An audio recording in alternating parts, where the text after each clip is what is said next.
Hi guys, May Love Tarot here. Welcome back po for another peacock card kung saan titignan natin kung anong magiging posibleng mangyayari sa inyong buhay pag-ibig ngayong 2024. So meron po tayong tatlong cards or set of cards na pagpipilian. Pumili po lamang ng set of cards na itinuturo ng inyong damdamin. Pakiramdaman nyo po ng maigi. Pwede nyo naman pong i-post ang video habang pumipili po kayo. And gusto ko lang pong ipaalala na this is a general reading, kaya hindi po lahat ay makaka-relate. Okay? Just take whatever that resonates with you and then leave the rest behind. Maglalagay na lang po ako ng timestamp sa my description box para po mapuntahan ninyo kung ano po yung set of cards na napili po. Para po sa pumili ng set of cards, number 1. So, let's see ano kaya yung posibleng mga kaganapan sa inyong buhay pag-ibig ngayong 2024. Sabi dito, stay optimistic about your love life. Positive thinking and faith will bring you romance. And then we have here, it is safe for you to love. And then we have here, this could be the one. So, pwedeng ngayong 2024, finally, makikilala mo na si the one. Okay, kaya wag kang mawalan ng pag-asa, be optimistic, stay positive lang, na merong pang paparating sa'yo. At yun na nga yung si the one. Kailangan mo lang ditong maging open para ma-receive, kumbaga, itong tao na ito sa buhay mo, na wag kang matakot, kumbaga, na mag-take ng chance or mag-take ng risk. Or pwedeng ibig sabihin rito, wag kang maging close-minded, parang ganun. Wag mong isarado yung puso mo para sa ibang tao. Okay? And then we have here both. So talagang paparating sa'yo ngayong 2024 yung tao na nakalaan para sa'yo. Okay? Sabi dito, you will be receiving this. Okay? And then we have here love call. So, pwedeng makakausap mo itong tao na to. Pwedeng it might start siguro as chat, pwedeng ganyan, phone call, hanggang sa lumalim yung ugnayan ninyo at ma-express niya sa'yo yung pagmamahal niya. And ang nakikita ko dito, it might happen at the middle of the year. Okay? And then we have here hands of cards. So, definitely you will take a chance or a risk sa tao na ito. Okay? But let's see, ano kaya yung mga posible pa na mangyayari sa'yo sa iyong buhay pag-ibig ngayong 2024. What else will happen to you this 2024? So, these events na sasabihin ko might happen randomly, pero yung sinabi ko kanina na makakatanggap ka ng call or pwedeng express nitong tao na to sa'yo, yung interest niya is by mid-year. Okay? Middle of the year next year. So, let's see. We have here the devil.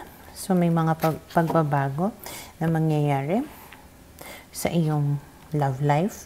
Okay, and then we have here the 9 of Wands, the Ace of Coins, and then we have here the 4 of Coins. Malaki yung chance na yung tao na paparating sa'yo is Earth sign, Taurus, Virgo, Capricorn, or pwedeng may Earth energy lang, or baka kayo yung Earth energy.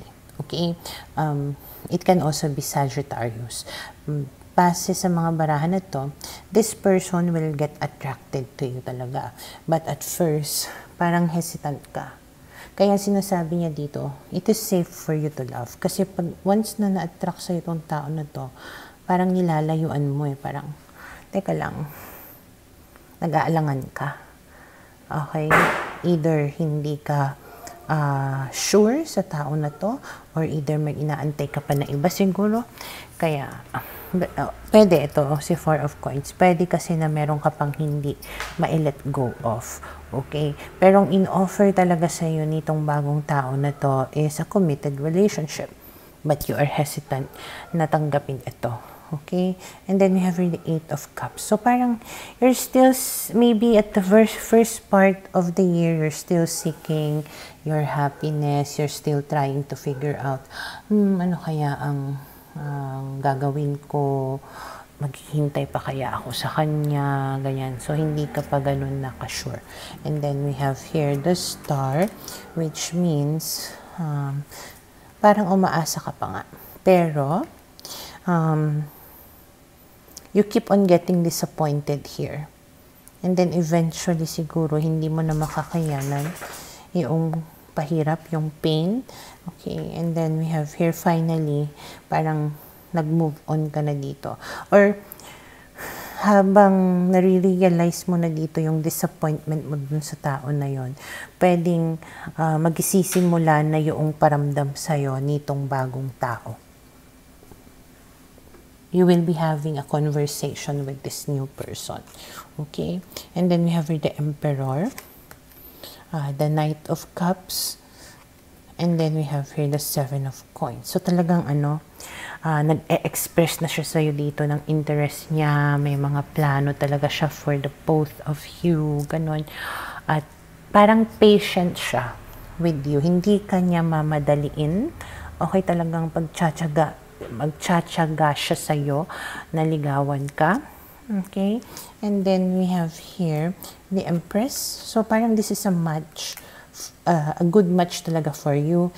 He can be represented by the Emperor, and this is you, which is the Empress, which can lead into a serious committed relationship. Okay, and then with the High Priestess here, parang you're going to make a wise decision, right decision for yourself, at yun nga ay ang piliin siya. And then we have here the Temperance, like you are really meant for each other. Ito na talaga si the one mo, na parang magwawakas lahat ng mga paghihirap mo when it comes to your love life. And then we have here the Magician. So, ibig sabihin, all of your wishes are about to come true this 2024.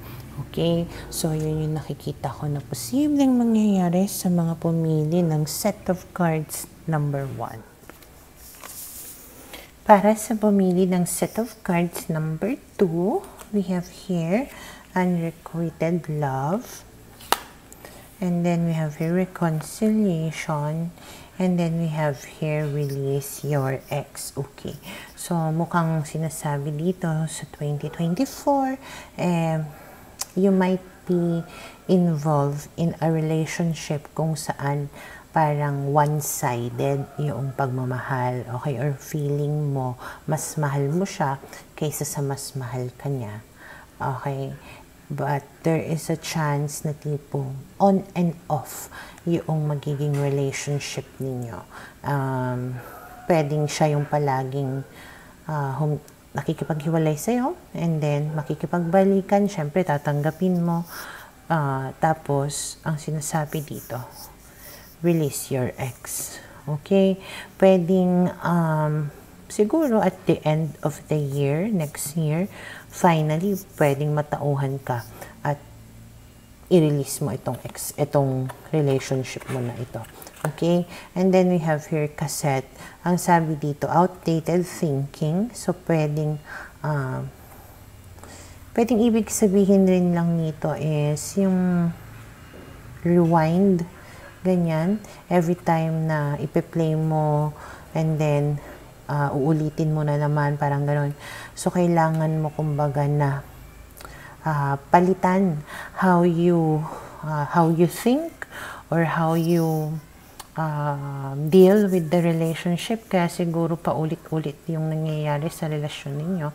Kasi meron kang hindi pinapalitan sa expectations mo siguro, or how you are holding yung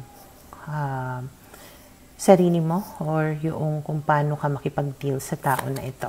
Okay, and then we have here talking. So, bakit parang mas more on talking lang kayo? So, may chance na baka long distance relationship pa ito. Okay. Parang ang hirap naman nun. Long distance na nga kayo. On and off pa kayo. And then we have here the runner. Pwedeng ikaw itong maging si the runner kung i-release mo na nga itong tao na ito. Okay? Pero, pwedeng ang ibig sabihin rin nito, kaya siya palaging nawawala or palagi kayo naghihiwalay is because tinatakbuhan niya yung obligasyon niya sa'yo. Hindi siya makapag-commit sa'yo. So, pwedeng nagre-reach out lang siya sa'yo kapag meron siyang kailangan. Okay? Tapos, syempre, ikaw, mas mahal mo nga kasi kaya palagi mo siyang tinatanggap every time na bumabalik siya sa'yo. Okay? But let's see. Ano pa kaya yung mga posibleng mangyayari sa'yo ngayong 2024? So, itong mga sasabihin ko, it can happen very randomly. Okay? Pero ang sure lang here is by the end of next year, either ikaw yung mag-release sa ex mo na to or finally, takbuhan ka niya ng tuluyan. Okay?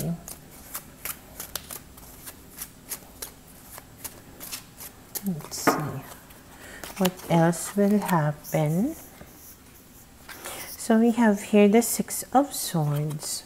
So, ito yung reconciliation nitong tao na to. Okay?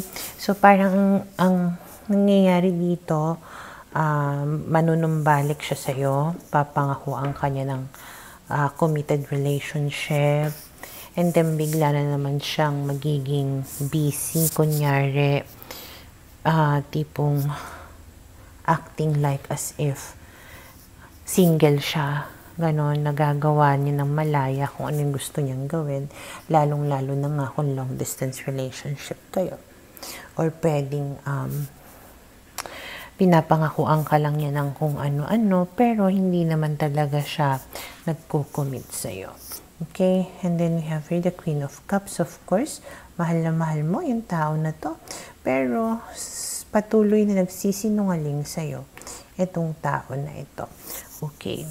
Ang nakikita ko dito, yung iba sa inyo, you might be involved with somebody who is already married or meron ng anak. Or baka kayo, yung married na at meron ng anak. Basta, either one of you. Okay? And pwedeng may naglihim about it, hindi sinabi na ganun nga yung sitwasyon. At pwedeng mabubunyag, okay, yung katotohanan na ito. At nakikita ko din dito, somebody is merong nagmamatigas, being stubborn, na talagang tumatakbo siya sa responsibility. Okay? And then we have here the Death card, the Tower, so the Ten of Swords. Tower, destruction, Ten of Swords, betrayal, of course, Death card means endings, So, may mangyayari na isang malaking kaganapan, talagang magkakagulo kayong dalawa. Okay, pwedeng binitray ka ng sobra-sobra, which might lead to an end of the relationship. Maybe ito na yung magiging hudchat, no? Na finally i-release mo itong person mo na ito. Okay? And then we have the Magician and the Two of Swords, na pwedeng sasabihin mo sa self mo na, kaya ko to. Okay, hindi ko man alam kung anong mangyayari sa akin, pero kaya ko to. instead of staying in this relationship. Okay, and then we have here the 8 of coins. So it's going to be an effort, continued progress, parang ganyan. But you will try to keep on doing what you need to do para lang, kumbaga, na makaalis ka dito sa sitwasyon na ito at i-improve ang iyong sarili. Okay? So, yun yung nakikita ko na posibleng mangyari sa mga pumili ng set of cards number 2. Para sa mga pumili ng set of cards number 3, we have here retreat, very soon, and then attraction. Okay, so base sa mga parahan na ito, maaaring ngayong 2024, lalong-lalo na sa simula, parang give up muna kayo sa buhay pag-ibig, parang nagbaback out muna kayo, or pwedeng ibig sabihin nito, nag-iisip-isip muna kayo or dinidiscover muna ninyo yung self ninyo. Okay, pero ang sinasabi dito, huwag kang mag-alala, parang may darating din sa'yo very soon. Okay, you might get attracted or somebody will get attracted to you. So, a romantic love will be coming in your life very soon. Maybe kailangan mo lang talaga muna ng panahon para makapag-relax, makapag-recover and discover yourself, or maybe focus on yourself more bago dumating sa'yo yung pag-ibig na inaantay mo. Okay? And then we have, tama, healing heart. Sabi, healing from heartbreak, freedom from toxic relationship or addiction. So, in the start of 2024, your concentration is improving or healing yourself. And then we have here passion. So, you will meet daw somebody na talagang napaka-insane ng chemistry ninyo or ng passion ninyo sa isa't isa. Okay, na talagang maybe first interaction nyo pa lang, talagang nag-enjoy na kayong dalawa and you like each other equally. Okay, and then we have here coffee cup. So, you will be meeting and conversing, sabi dito. So, it might start like a friendship, maybe, na usap-usap kayo, ganyan, you are having fun, and then eventually, na-attract na kayo sa isa't isa, kasi nga parang may spark talaga between the two of you, yung excitement, yung chemistry ninyong dalawa, sobrang compatible kayo, kaya hindi may iwasang, kumbaga, to really develop passionate feelings towards each other. Okay? And pwedeng mangyari ito by the medyo middle part hanggang end of the year. Okay? So, tingnan natin kung ano pa yung posibleng mangyayari sa inyo ngayong 2024. Okay? Let's see.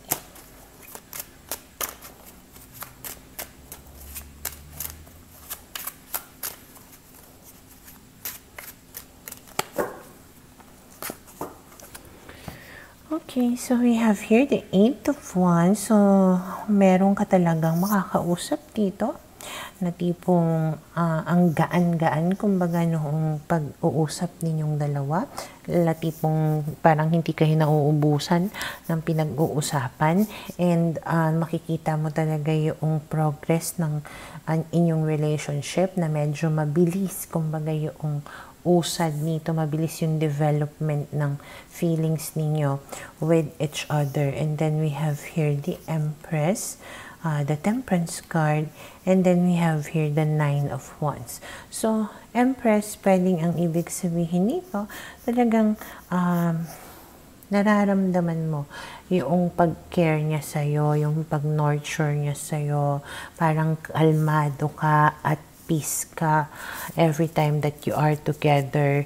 And of course, Temperance card also means you are really meant for each other. This can be someone na soulmate mo or may soul connection kayong dalawa.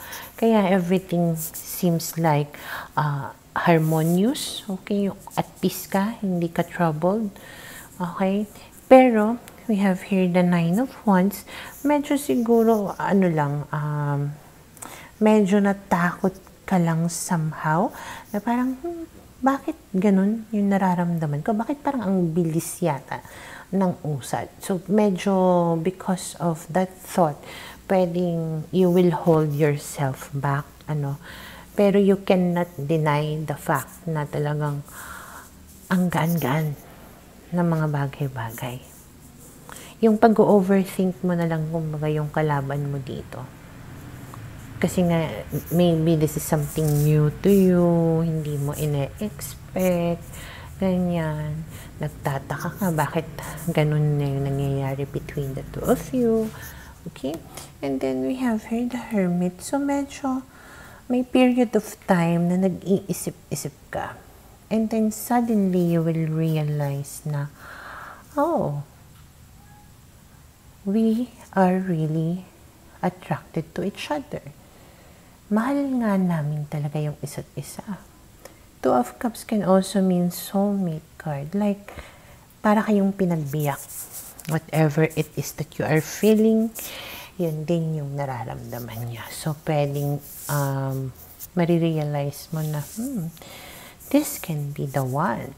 Okay, and then we have here the Knight of Swords. And because of that realization, maaaring mas bumilis pa yung mga pangyayari between the two of you. You might really take action, or pwedeng magiging ma-action ang inyong interaction with each other. Okay?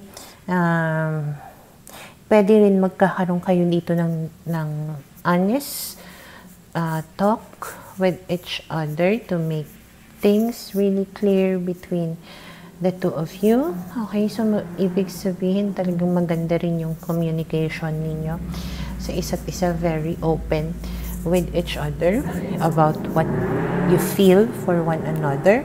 And then we have here the Queen of Coins, and because of that, parang mas lalo ka ditong naging kampante sa tao na ito.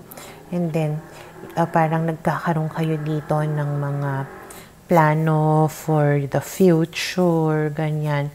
And meron talagang palitan or reciprocation of feelings, ganyan. Or pwedeng kung ano yung naibibigay mo sa kanya, naibibigay niya rin pabalik sa'yo. Okay? Na-provide niya sa'yo yung mga pangangailangan mo, naibibigay niya sa'yo yung mga kailangan mo or gusto mo. Kaya mas nagiging kampante ka about him and what will happen between the two of you in the future. Okay? And then we have here the World card. Ibig sabihin, parang you feel like buong-buo ka. Okay? And then we have here the Star, at parang napaka-hopeful ka talaga dito. And then we have here the Emperor, which means na talagang magiging strong pa yung pundasyon ninyo, yung relationship ninyo ngayong 2024, lalong-lalo na by the end of the year. Okay? So, yun yung nakikita ko na posibleng mangyari sa mga pumili ng set of cards number 3.